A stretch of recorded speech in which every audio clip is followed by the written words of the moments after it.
বন্ধুরা, বাবলি রান্নাঘরে তোমাদের অনেক অনেক স্বাগত জানাই। আজকে আরেকটা রেসিপি শেয়ার করব। ভিডিওটা শুরু থেকে শেষ অবধি দেখার অনুরোধ রইল। বানানোর জন্য সুজি নিয়েছি, সুজিটা ঢেলে দিলাম। আর এখানে নিয়েছি চালের গুঁড়ি, এটা দিয়ে দিলাম। আর এখানে নিয়েছি জিরের গুঁড়ো আর হলো রেড চিলি পাউডার।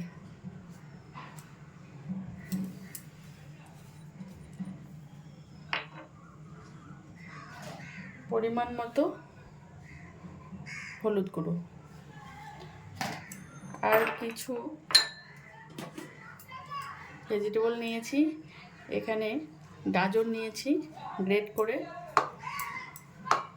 এখানে আলু নিয়েছি গ্রেট করে, এখানে কাঁচা লঙ্কা নিয়েছি, আদা কুচি নিয়েছি, পেঁয়াজ কুচি নিয়েছি, আর এখানে নিয়েছি ধনেপাতা।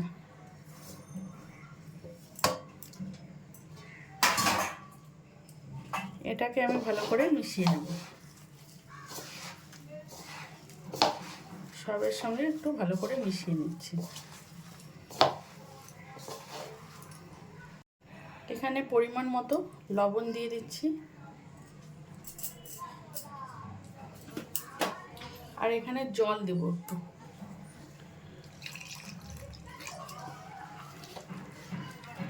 যেহেতু সুজিটা দিয়েছি, সুজিটা নরম হয়ে আসার জন্য একটু জল দিলাম। 5 মিনিট একটু রেস্টে রেখে দেব।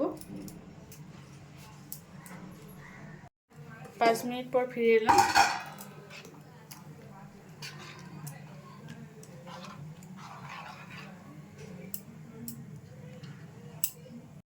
কড়াই বসিয়ে দিয়েছি, কড়াইয়ে একটু রিফাইন তেল দিয়ে দেবো, একটু সর্ষে দিয়ে দেবো তেলে।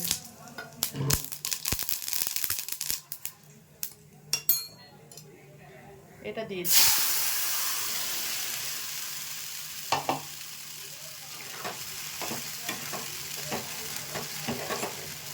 অনবরত নাড়বো।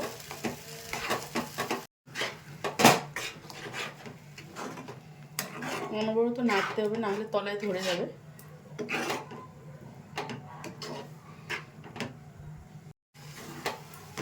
অনেকটা জলটা টেনে এসছে,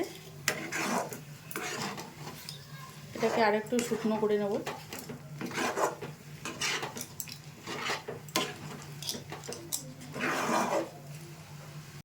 বন্ধুরা, এই সময়ে আমি নামিয়ে নেব।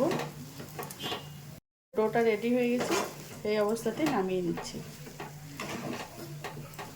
কড়াই থেকে উঠে আসছে, এখন নামিয়ে নেব। নামিয়ে নিয়েছি, এটাকে একটু ঠান্ডা করে নেব। ডোটা ঠান্ডা হয়ে গেছে, এবার ভেজে নেব। বসিয়ে দিয়েছি, আর আমি ডোটাকে এরকম করে শেপ দিয়েছি, এবার ভেজে নেব। পরিমাণ মতো রিফাইন তেল দিয়ে দিচ্ছি। তেলটা গরম হয়ে গেছে, ছেড়ে দিচ্ছি।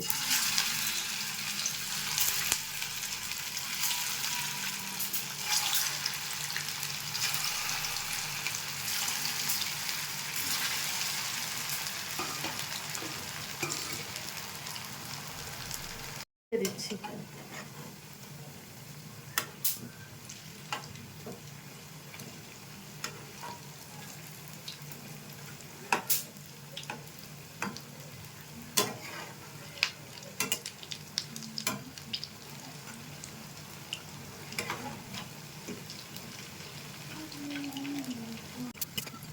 এবারকে আমি 5 মিনিট মতো ভেজে নিয়েছি, এবার তুলে নেব।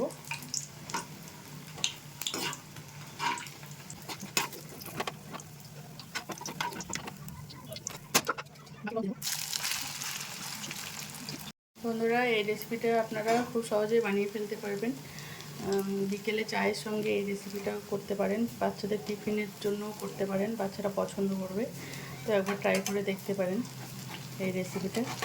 এবার এগুলোকে উল্টে দিচ্ছি।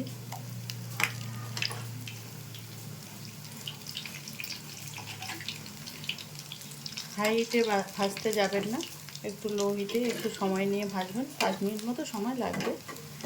একটু সময় নিয়ে একটু ভেজে নেবেন।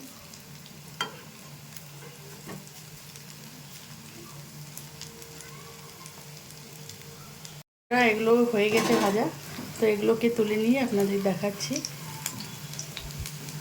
বন্ধুরা, আমি সবগুলো বানিয়ে একটা প্লেটে সার্ভ করে দিয়েছি। তো আপনারাও একবার ট্রাই করবেন, আশা করি ভালো লাগবে। বেশি সময় লাগে না রেসিপিটা বানাতে, খেতে দারুণ হয়, বাচ্চারাও পছন্দ করবে।